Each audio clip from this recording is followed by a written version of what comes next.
for joining, everybody. We'll get started here momentarily.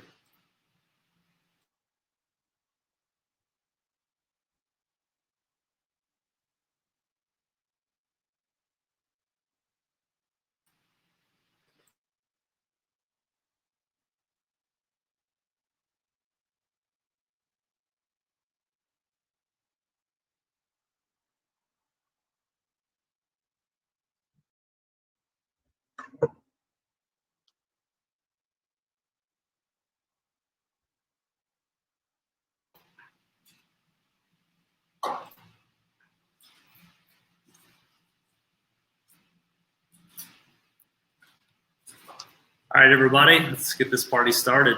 Welcome, everybody. This is a follow-up to last Thursday's Survive and Thrive webinar for the Greater Dallas Food and Beverage CPG Group.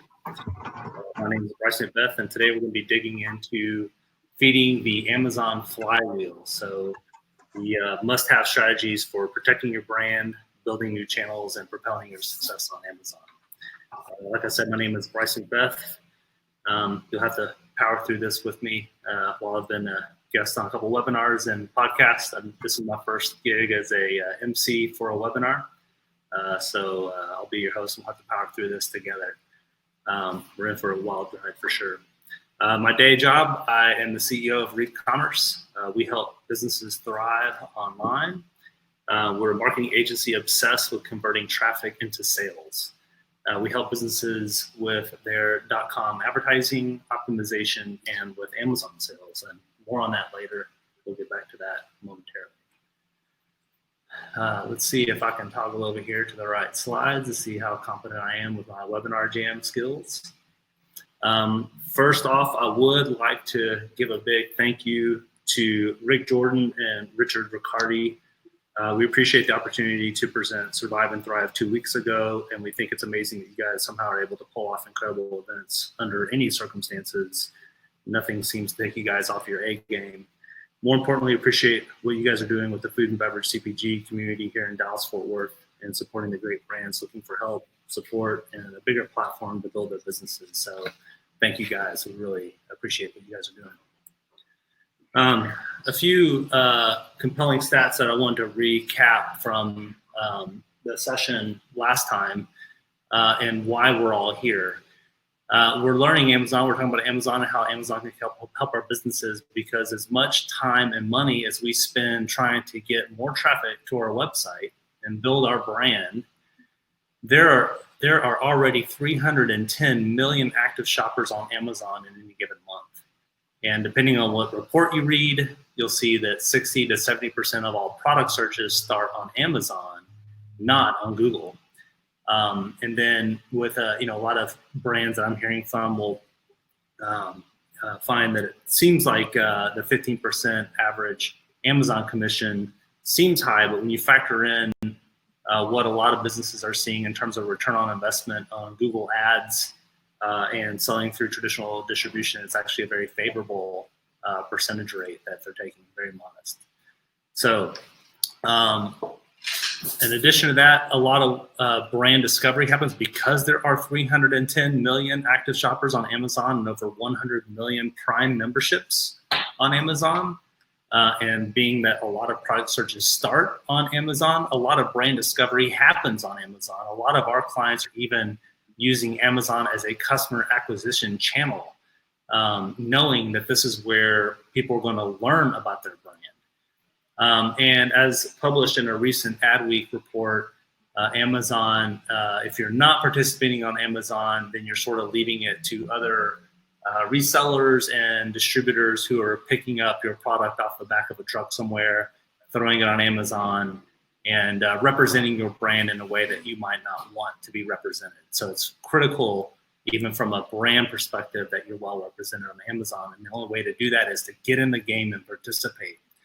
I also mentioned this comment last time about SEO and Amazon. Let's take a look at what that means. We've had a client of ours, Melinda's Hot Sauce, that when they originally came to us, they were asking a lot of questions about SEO, and I suspected that really what they're asking for had nothing to do with SEO. But here is the example that we came up with. Let's say they wanted to be ranked on the term hot sauce. when you look at a Google search result for the term hot sauce, there is a lot of stuff here to compete with. There's hotsauce.com. Sounds like a pretty tough domain to compete with for the term hotsauce.com, for the term hot sauce. There's also the Heatnist. There's a ton of product listing ads. There's videos. There's a Wikipedia. There's a knowledge panel for just the general term hot sauce. Not to mention Amazon, Walmart, Jet, eBay, YouTube. So the list just goes on and on. I'm not even showing in this screenshot all the ads that come before the first organic listing.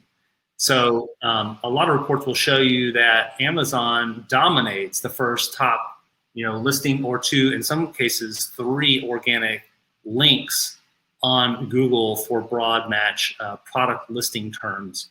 So again, it's critical if you want to be optimized even on Google, you have to be optimized on Amazon. This is a glimpse of the Amazon FlyWheel that we'll be talking about today, and Bill will appear momentarily and walk us through some details and nuances. But this is as a frame of reference. This not a spoiler alert necessarily, but is an adequate setup to what Bill's going to cover today. In order for brands to be successful on Amazon, not only do they have to have a proactive strategy for Amazon, but they have to accurately be set up and financially viable.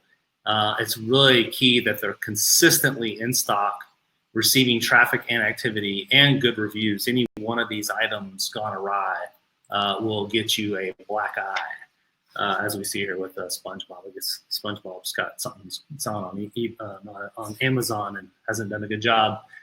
So the cardinal sins in working with Amazon, poor quality product leading to bad reviews, late or inconsistent delivery, running out of inventory, not responding to shopper questions, and not resolving customer issues.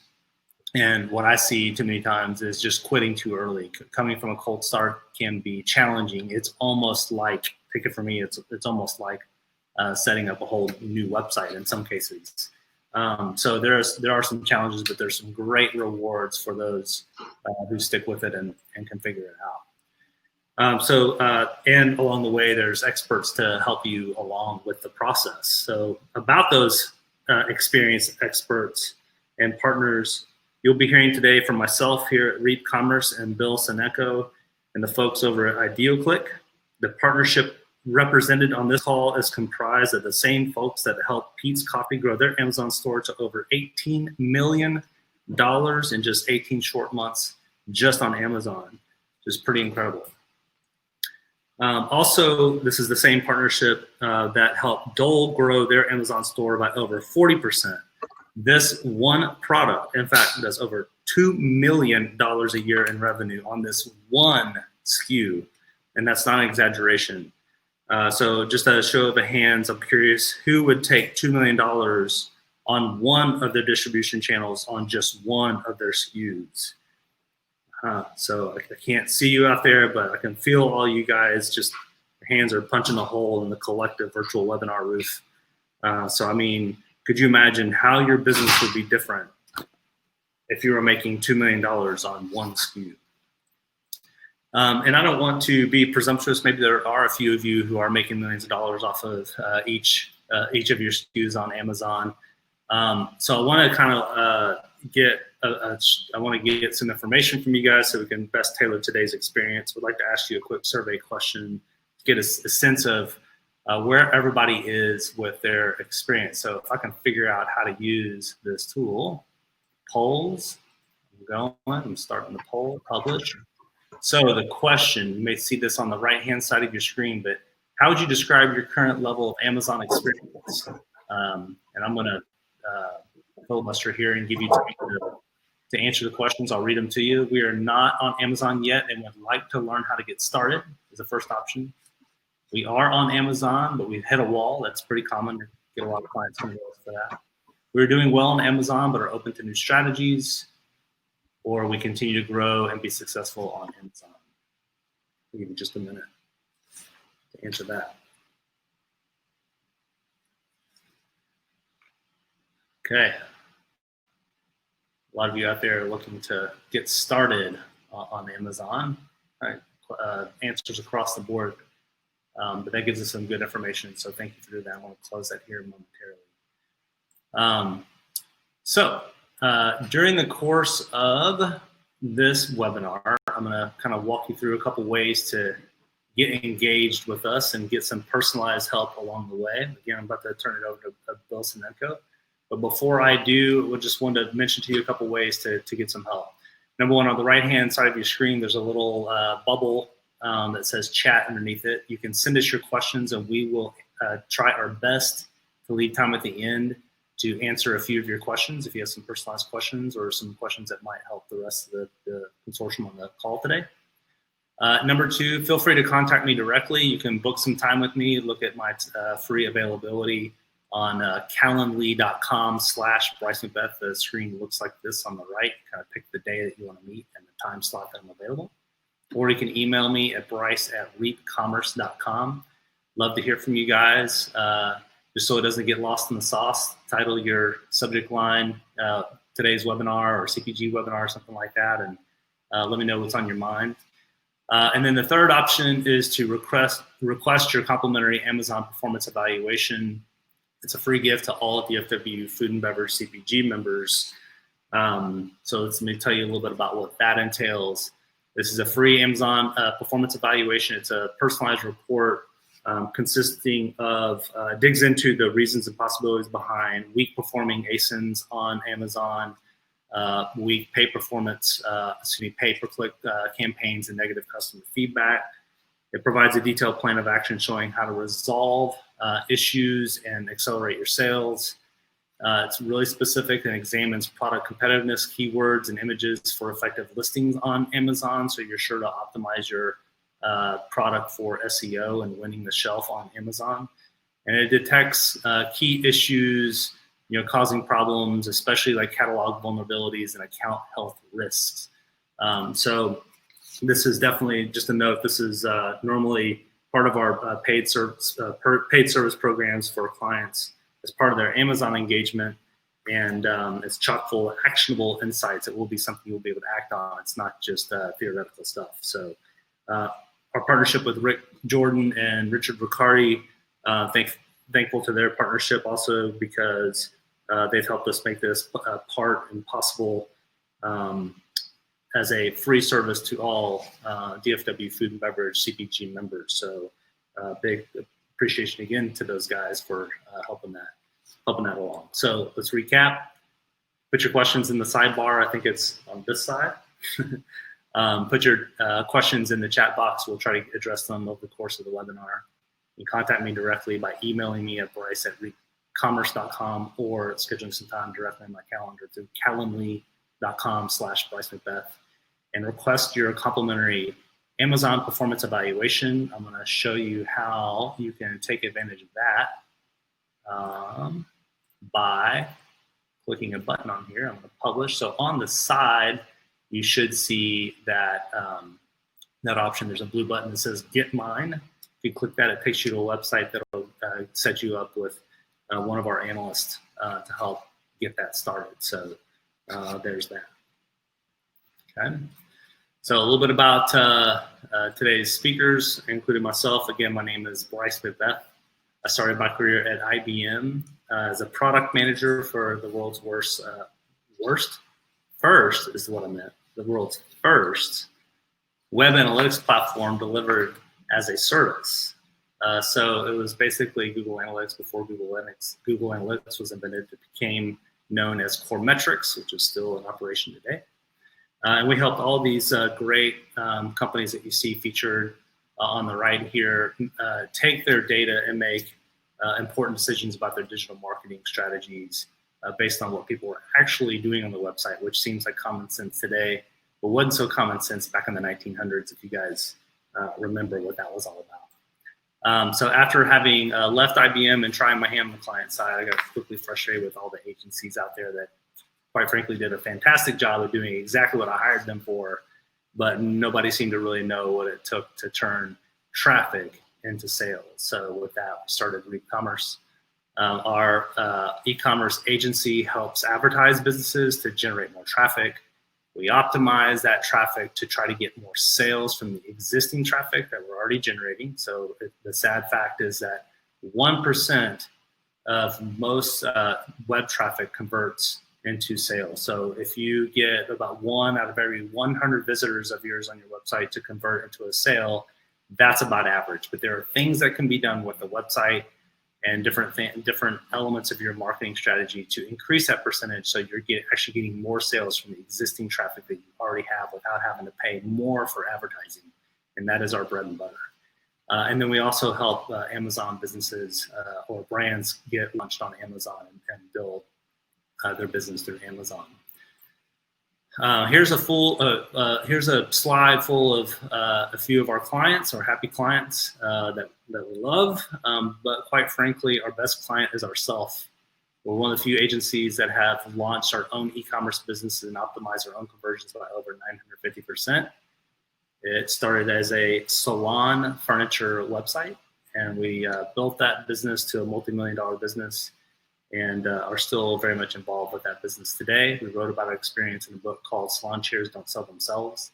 So if you want a copy of the book, feel free to email me and I'll send you a copy or send you a link to the e-version of the book if you're interested in that. It's a short read. It's very easy to read. It's designed to be read on a plane flight. So real short read, easy, but chock full of a bunch of great tidbits. So about IdeoClick, the executive leadership team over at IdeoClick is a group of seasoned ex-Amazonians, folks that built the platform at Amazon and search algorithms that are still used today. So these guys left Amazon to start IdeoClick to provide a service that better supported brands like yours that are trying to be successful on Amazon. So a lot of residual secret sauce intel retained in the minds of these geniuses that we can all leverage for sure. IdeoClick has a platform to list, manage, and optimize products on Amazon and campaigns to promote them. So think of like the technical platform, DSP, with human support. When you think of IdeoClick, they push over $2 billion worth of sales through Amazon for over 300 clients, almost 350 clients actually. And their average account grows to the tune of about 73%. And increase their average ROI on marketing spend by 68%.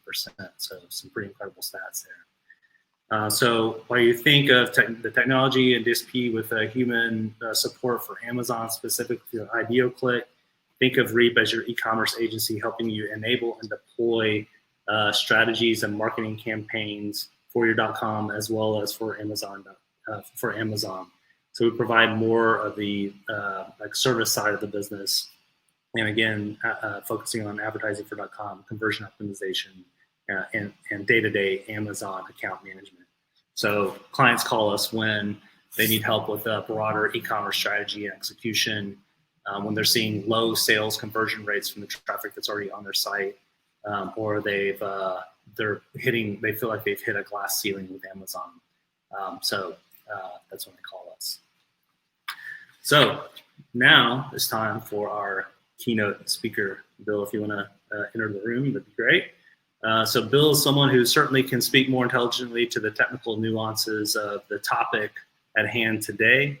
Bill has a wealth of experience of mastering his time at Home Depot, REI, and over 8 years at Amazon in a variety of different roles. He also, I know he has experience with a ton of e-commerce startups that have been invaluable to some of the challenges that we've had with some of our with our brands that we've worked together on. And aside from all that, Bill, I really appreciate what you guys have done to help our Reap clients, and always been an amazing source of information and resources. So I appreciate your time today and appreciate everything you've done for Reap. And I'm going to turn it over to you, okay? Very good, thank you. Pleasure to be back this week to talk to you in a little more detail. I just want to reiterate the partnership we have with Reap. I mean, these guys really go deep across all e-commerce, where IdeoClick really focuses almost exclusively on Amazon and understanding Amazon.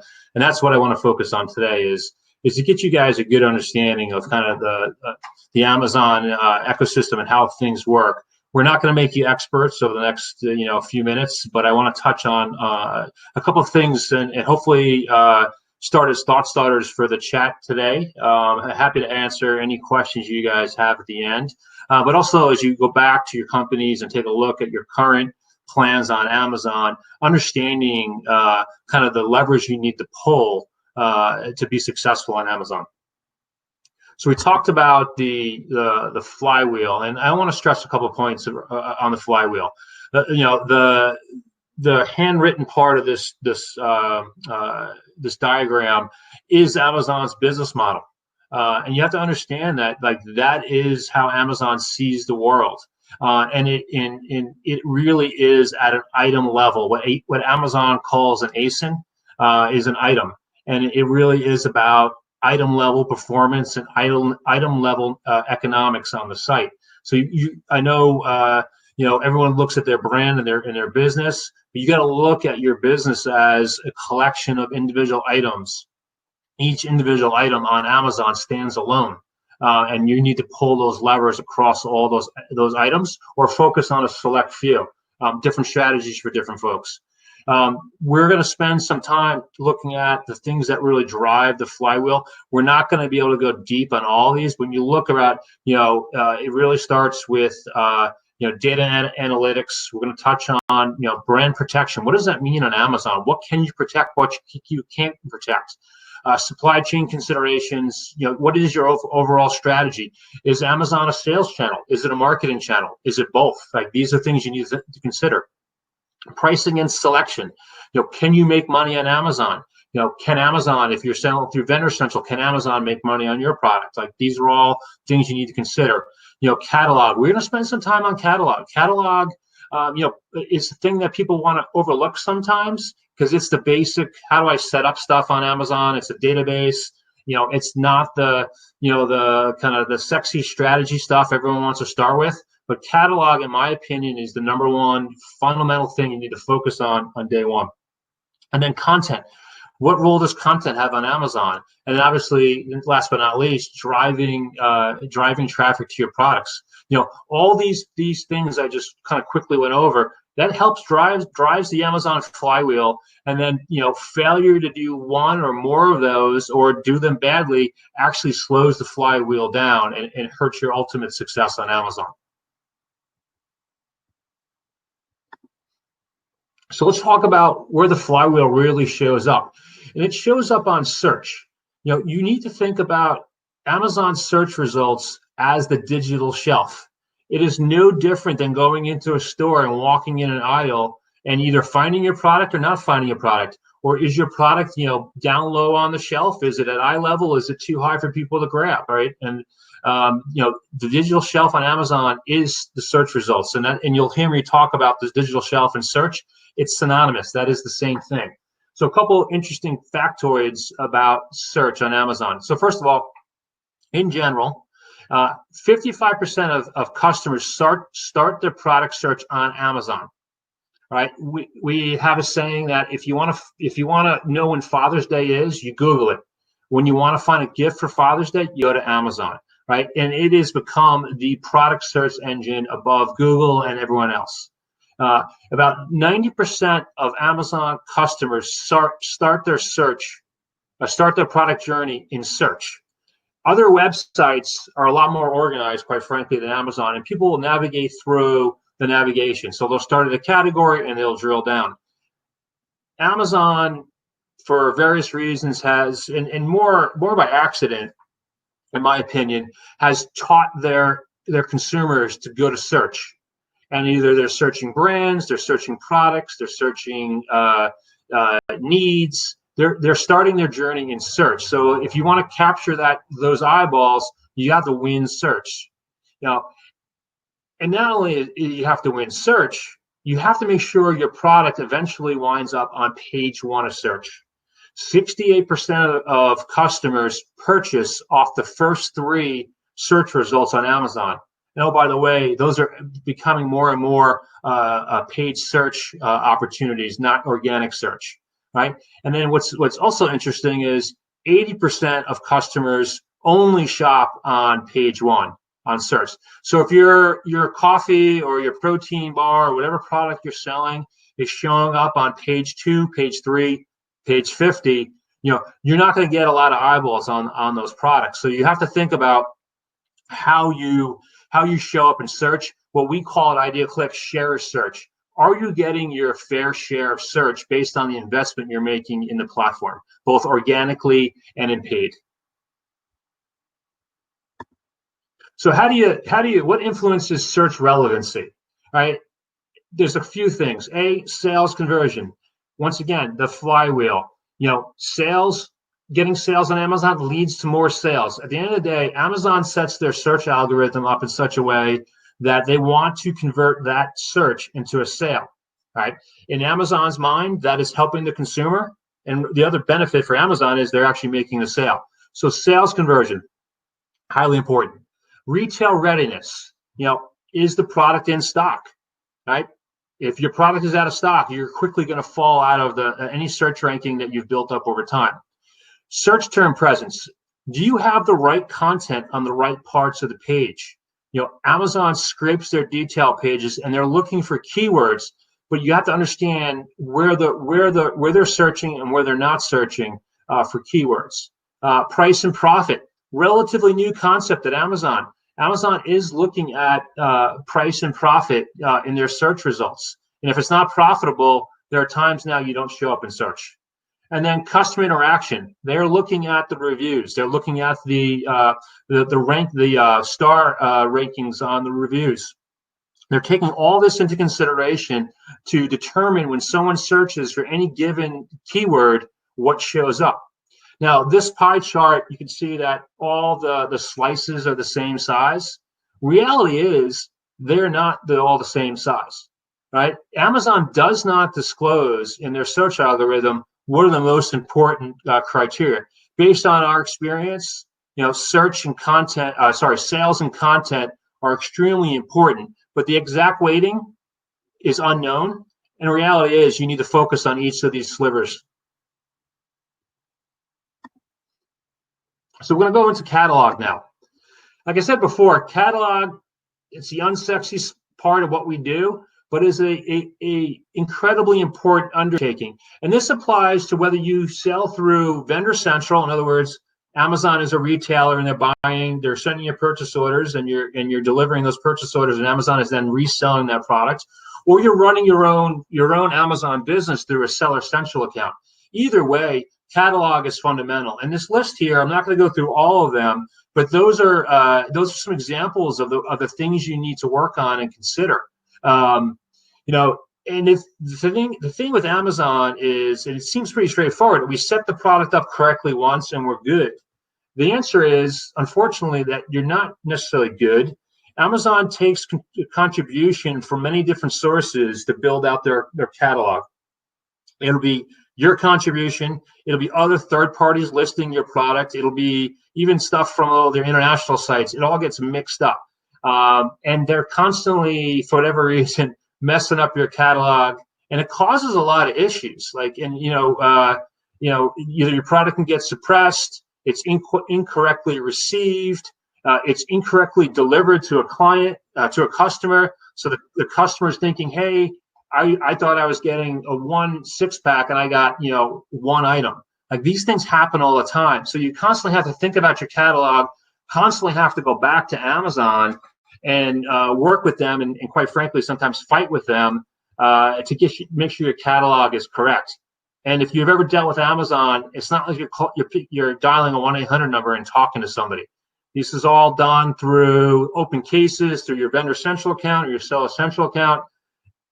I can't stress enough, though, catalog work is the foundation that your business is built on Amazon, and it's a undertaking that it does curtail a little bit, but it's something you constantly have to be thinking about and working on. Next thing to think about is content. So, yeah, content should be written with the customer in mind. And I know everyone on this call has their brand positioning and what their brand stands for, but there's another audience for content on Amazon, and that's the machine. It's the Amazon algorithm. So you gotta balance things out between content that is written for the human being, the consumer in mind, and it's also written for the machine in mind. and understanding, looking at titles and bullets specifically, understanding, do you have the right keywords in those titles and bullets? Title being the title of the product. The bullets are there's 5 bullets that you have access to on a detail page, kind of right below, right above the fold. Quite frankly, all research indicates that very few humans are actually reading all those bullet points. In fact, on mobile, where 60% of Amazon shoppers are actually using mobile, those bullets don't even show up above the fold. They are buried deep down the page. So in the case of mobile, very few people are even reading any of those contents, but the machine is. And so understanding, what keywords you need to have where is extremely important. And we're going to spend some time on marketing. Marketing is extremely important. Amazon is this 2019 it was projected to be a $4 billion business, just advertising alone. It'll by far exceed that in 2020. As I said before, the reason is that Amazon is the #1 destination for product searches. So ad types, and we're not going to go into great detail on ad types. What I want you to take away from this slide is understanding that you have the opportunity to reach out to consumers throughout the full sales funnel. A lot of what Amazon focuses on, a lot of the programs that are out there really are lower funnel. They are about the purchase and the purchase experience, but you can impact customers across the entire funnel. You just need to understand where you want to spend your money to drive certain results, because obviously ROI is very different and goals are very different amongst the sales funnel, which is really not that different than any other marketing opportunities that you have as a brand. With the one exception, in my opinion, is that you can advertise on Google, but you don't have a direct sale conversion. You advertise on Amazon, you can track the sales you're getting from those ad dollars, and we'll get into a little more detail on that. All right, we talked about this. 30% of consumers go beyond first page.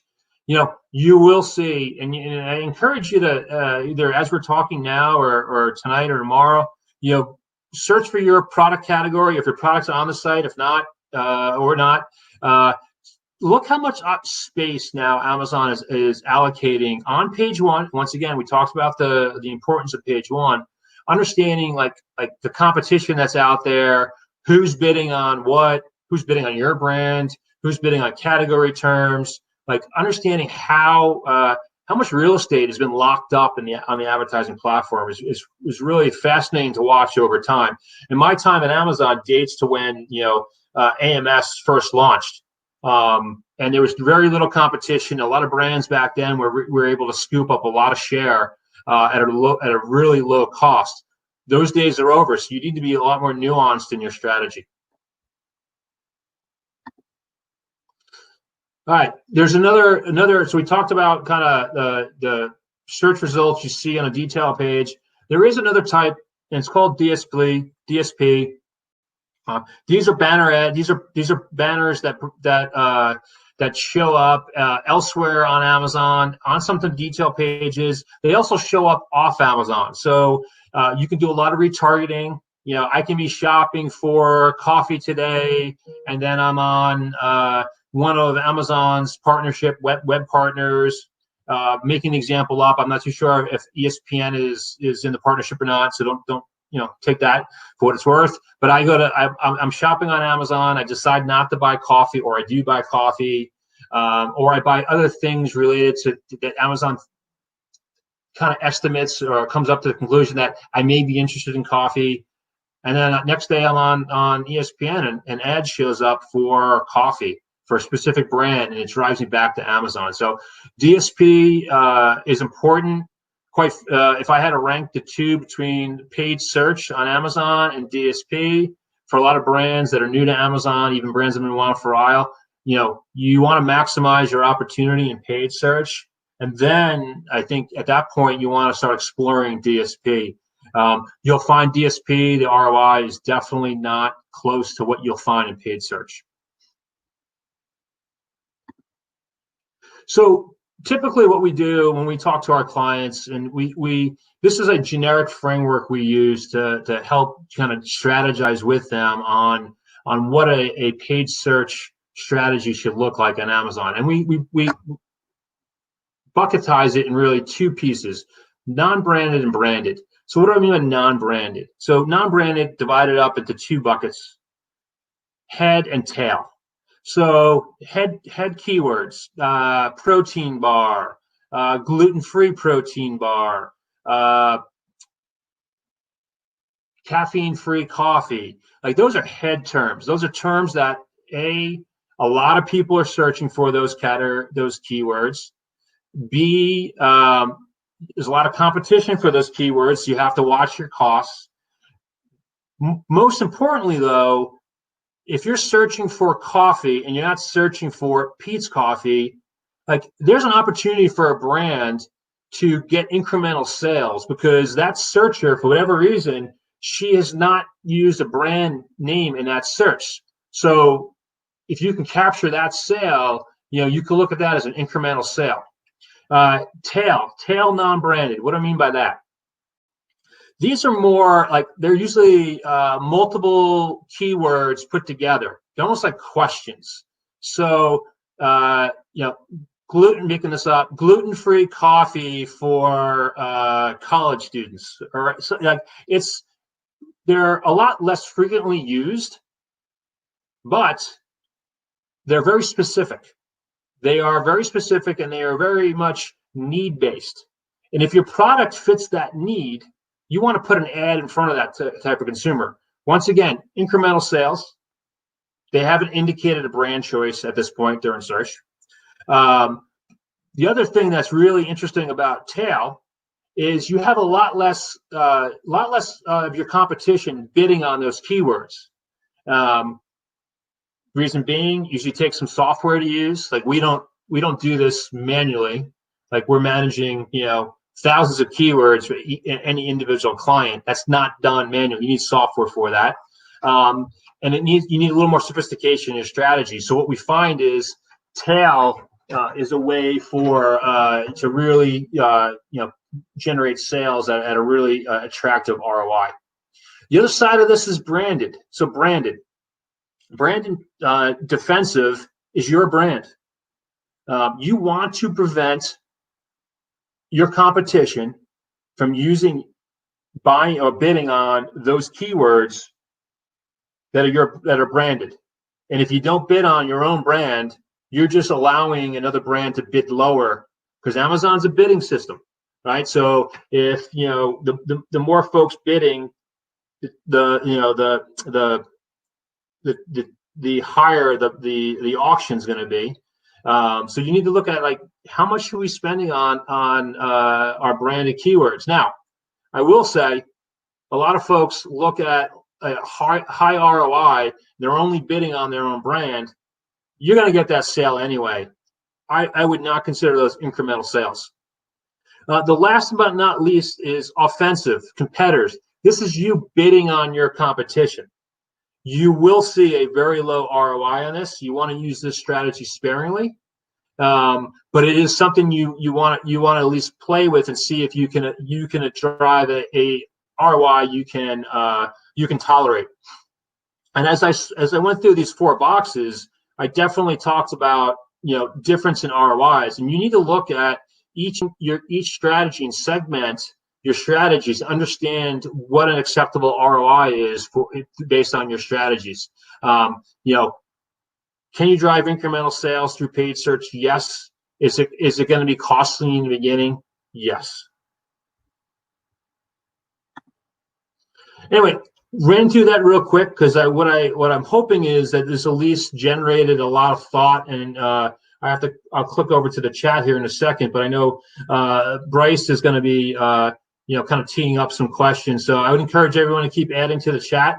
I really want to hopefully help you guys, or in the next bit of time to drive your Amazon strategy.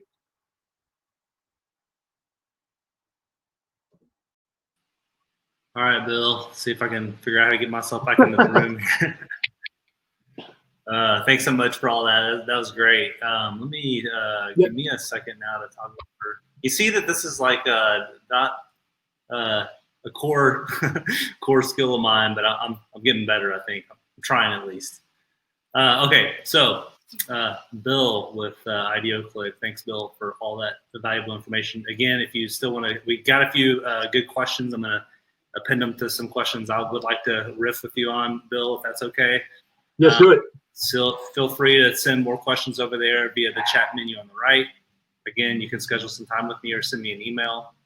And don't forget, I think, hey, Corey, is that offer still running? If the offer is not still running, we'll get it back up so you can click through to request a Amazon performance evaluation.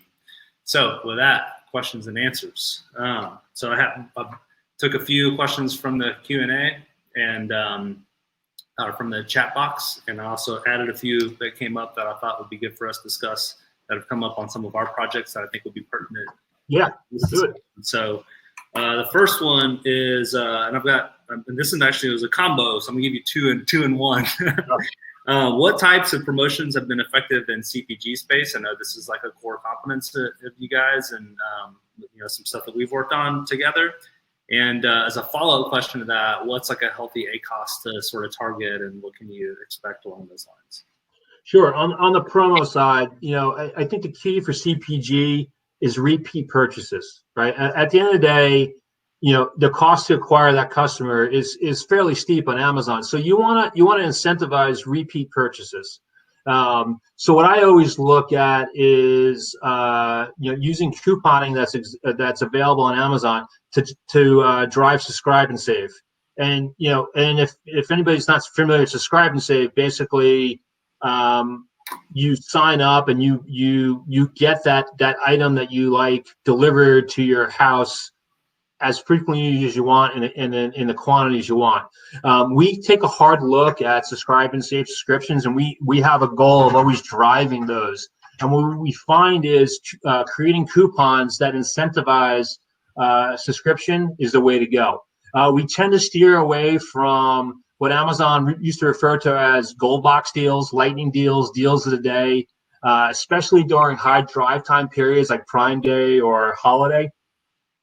We find that CPG product kind of gets lost in the shuffle, but really it's the couponing in combination with subscribe and save is what we see our clients be successful with. Second part of that question was around ACoS. So ACoS, overall blended rate, in the beginning, because once again, like the goal here is to get your product on page one. You're going to pay more up front to get there. Once you're there and you've got the sales velocity behind it, you can actually dial back your marketing. So what I'm going to say is initially, you got to be looking overall between 20 to 30% ACoS. That varies by category. There are certain categories categories are different on Amazon. There's more competition, which means you pay more on some, you pay less on the others. The other thing I would say is that that 20 to 30% is a blended rate. You can expect an ACoS for your branded keywords to be 10, 15%, if not lower. Once again, though, you're not driving a lot of incremental sales. So got to look at it that way. And Genevieve, I think that answers some of your questions that you just posted in the chat. If it doesn't, then maybe send me another clarifying question, and I'll try to get that over to Bill. The next group of questions I wanted to ask you about has to do, there's a handful of questions that came in off of like competitor campaigns and things like that. I want to start that series of questions, though, about the frustrations that clients have around owning the buy box for their own branded items. It can be really frustrating. And especially if they've even already registered a brand, they still don't own their buy box. Maybe talk about that for a minute. Yeah, so Amazon's an open platform, right? And you can protect your brand to a certain degree and through what they call brand registry. That's for trademark violations. That's for people doing like creating different pack combinations that you don't sell. And we have some success there. And that platform is getting more and more teeth. But what it doesn't do, you can't submit a case to Amazon and say, Bill's third-party site is selling my product. I want them off Amazon. If I walk into Costco and I buy a pallet of product, I buy a case, I buy one, and I list it on Amazon and I put it in fulfilled by Amazon, and I'm now competing with the brand owner, like Amazon's okay with that. So really, this is where we have a tough love conversation with our clients. If somebody can actually sell your product that you manufacture at a lower price than you can, you got to take a hard look at your channel. And are you selling to distribution, and who are these people? And it's a hard slog. It's like whack-a-mole, but it really comes down to looking at your off Amazon distribution strategy and understanding, is that interfering with your Amazon business? And more times than not, it is. Yeah. You call it tough love. I call it carefrontational. Yeah. That's my dad jokes coming out.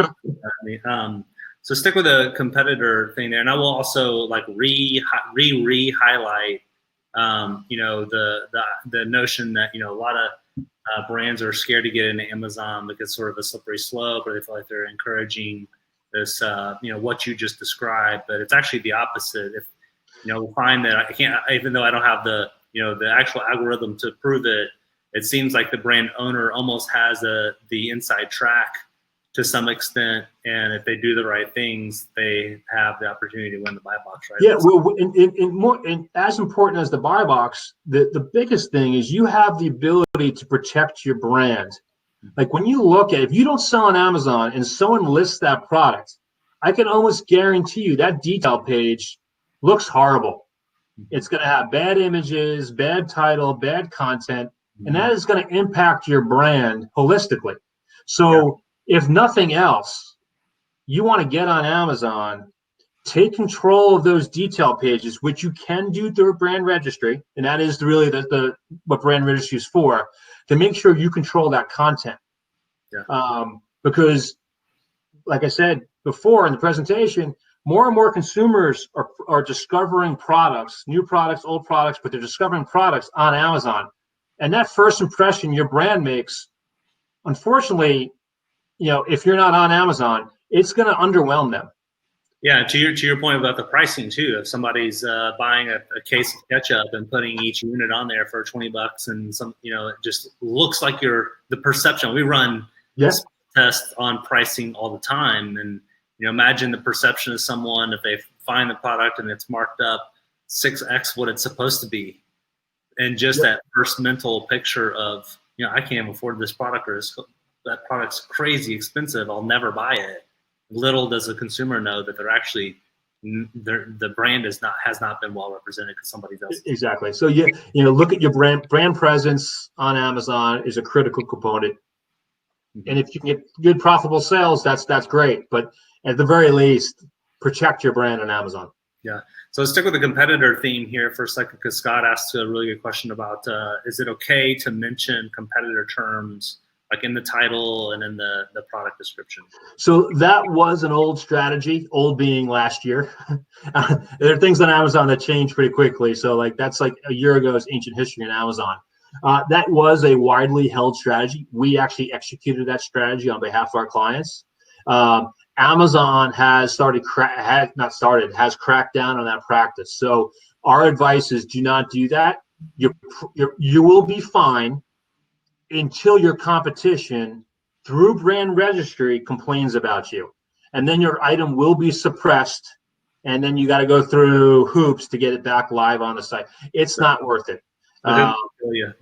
It's just not worth it. And if you see your competition doing that and you have brand registry, I'd say go ahead and fire off that case to Amazon as well. So that is no longer a best practice. I will say, when you look at Amazon's private label products, they still have that. They still use that practice internally, but there are different rules for different folks. The hoops will kill you. Stay away from the hoops. Yeah, you don't want hoops. We had a suppression for a toy item on Black Friday. You don't want to live through that, believe me. Yeah, and Scott, the something I'll throw in there too. Some of the things that we do with .com is, we can run Google ads or whatnot, or different display ads, doing a direct product comparison. And while we can't mention the competitor name in the ad copy itself, we can buy the terms from Google. And then we have found that it's much less efficient to just plunk someone onto your homepage because there's no frame of reference to the brand name that they just searched for, and all of a sudden they're on a different website. Yeah. We build a series of highly specialized sites or pages, landing pages that speak directly to the competitive differences between your brand and the brand that they search for. Those actually work like marvelously well. So Google might be another option for you there. And then another question that came in a while ago is, almost read Scott's again, that'd be embarrassing. Is there a way to find what competitors bid for on certain terms? No, you don't know that. Amazon does not disclose that, and I want to make it clear too. You can have, let's say, for example, you're in the coffee business, and you want to bid on the keyword coffee. The bid it takes you to win the auction will be different than your competition. Maybe higher, maybe lower, right? So, and that goes back to Amazon's algorithm and relevancy. So you don't know what the competition is bidding on. You do know that the better the sales velocity, you do know the better the content, the lower the winning bid needs to be. But bidding is a black box at Amazon, and like I said, it is definitely different. Not every keyword costs the same for each bidder. Okay. Okay. Next question. You still good? You need a break or anything? Or I'm good. I got my Perrier. I'm just sucking it down. We're all good. Sweet. So next question. I thought this was a great one. How do I, and maybe you can kind of back this question up a little bit and explain the difference between Seller Central and Vendor Central. Yeah. How do I set myself up as a seller rather than an affiliate, and what are the costs associated with this? Okay. So a couple things, and then to your point. So there are two ways you go to market, two platforms you go to market on Amazon. I mentioned in the presentation, but there is Vendor Central. Hard to get an invite to Vendor Central. That is when Amazon is buying your product. They'll send your purchase order, and they're in a sense, loose sense, they're like a retailer, right? There are a lot of negatives in that, and I know a lot of folks that are in Vendor Central that are trying to get out of Vendor Central or abandon it. Amazon sets the retail price. They're always asking for more money. Anyway, that's a whole nother conversation on why not Vendor Central. But so Vendor Central is kind of what they call 1P. Third party is Seller Central, right? That is, I want to open a store, and that store is, anybody can sign up for Seller Central. Now, and I'm not clear on the question. How the person asking the question is referring to the affiliate program. But Seller Central is open to anybody. I can, as an individual, open an account. Any company can open an account, and you can sell. You sell through Seller Central, and what that is basically you are the retailer. You're just using Amazon to showcase your product. Highly recommend that you take the next step and do Fulfilled by Amazon, which is where you send in goods to Amazon, and they hold those goods on your books, but they hold those goods until there's a sale, and they do the pick, packing, shipping. It is definitely a way to go. So those are really the two platforms. And I'd be curious, whoever asked the question, if they're getting blocked from applying for Seller Central, because that shouldn't be the case. Yeah, maybe we need to dig into that a little bit more. We'll send you an email and get something scheduled if that's helpful to you. You did use the word affiliate, which I kind of assumed that meant Seller Central, but maybe they are being using it as like an affiliate marketer. Yeah, exactly. That's how I've traditionally used that term dealing with Amazon. Amazon has a huge affiliate program where you link into Amazon and you get a commission based on the traffic and the sales you're driving to Amazon. whole different ball game than owning your own store on Amazon. Talk about the what you believe the impact is of like having an actual storefront, building out a storefront to merchandise the products and stuff when people click through on your brand name and do all the products. Storefront needs to be part of a larger strategy. Like a storefront by itself is hard to find, right? If you look at a detail page, there's a text link on top of the detail page. Amazon now provides metrics, so you can actually see this. Like it used to be, once again, a black box. So by itself, a storefront, it's something you should have, but it doesn't really do a lot for you. But part of a larger strategy, and there's a couple use cases for storefronts. A, driving traffic off Amazon to Amazon through your social media, through your influencers, however you want to drive traffic to Amazon to get the flywheel going. That's one technique. So that's a use case for that. Another use case is launching new products and showcasing those, because it's hard. It's hard to launch new products on Amazon. It takes a lot of effort. Amazon makes it way harder than it should be. The other use case is where your products aren't profitable enough to market them individually. So Amazon, what they do in their paid search is if Amazon can't make money on those products, they don't allow you to advertise. But you can list them in your storefront, and then you can use certain ad types to drive traffic to your storefront. So I would say storefront needs to be part of a larger conversation of where does that fit into your overall strategy. As a standalone thing, it's not going to do a lot for you. Yeah. Another use case that we've run across or we've helped clients with is, purchasers for groceries are also consumers. Yep. And when they find a product that they like on Amazon, they know the routine. They click on the seller, and that's where a lot of product discovery can happen from would-be distributors too. I'm not saying that happens all the time. No, they're definitely use case for sure. So that's something to keep in mind as well. Just a couple more here, and we'll wrap it up. But how important is the FBA point? I get this question all the time. Hey, should I just go immediately onto FBA, or should I ship it myself? And what? And FBA, just don't want to insult anybody's intelligence, is fulfilled by. Yeah, I would say, especially in the CPG space, FBA is a must-have. Mm-hmm. If we were talking to a bunch of folks that shipped heavy, bulky, i.e., large screen televisions, furniture, different conversation. But in CPG, the Prime badge you get when you had the stat in the beginning of your presentation on Prime, like Prime is critical. Like a lot of consumers on Amazon, they don't even consider non-Prime offers. So that 2-day shipping, free shipping right to their house, the confidence that they may not know you, they may not know your brand, but they have 100% confidence that Amazon is going to ship that product from their warehouse to you.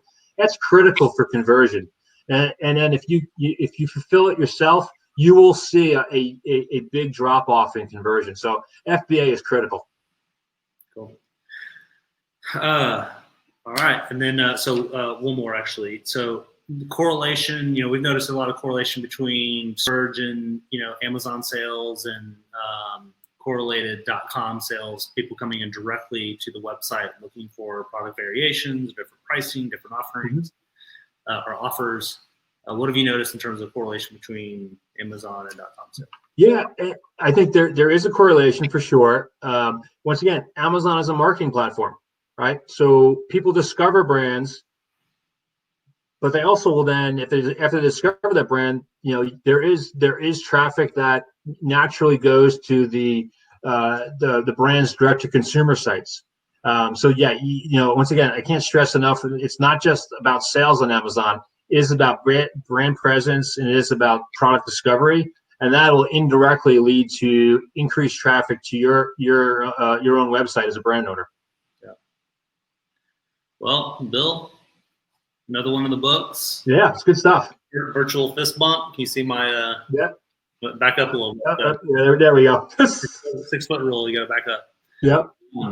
No, but thanks so much for the time again. Thanks for your expertise. You're a genius. We appreciate you. And thanks for doing this. Yeah, I couldn't cover everything. Amazon is a bear. This presentation would have to be, a week-long seminar. But I know we probably didn't get to all the questions, and we can consolidate those and kind of going to go from there. But appreciate the opportunity. Always love talking to you folks in the Dallas-Fort Worth area. And as a New Yorker and New York Giant fan, it's hard for me to say that because I'm sure I'm talking to a lot of Cowboy fans. But a pleasure talking to you guys. Good thing, Bill. You just ruined a good thing. I had to go there. At the end. All right, man. Well, I appreciate it. And thanks, everybody, for attending. There will be a replay available, and we'll send that out sometime in the next couple days. But I appreciate everybody's time, and certainly feel free to follow up with us directly if you have any questions. All right. Thank you, everybody. Thank you, guys. See ya.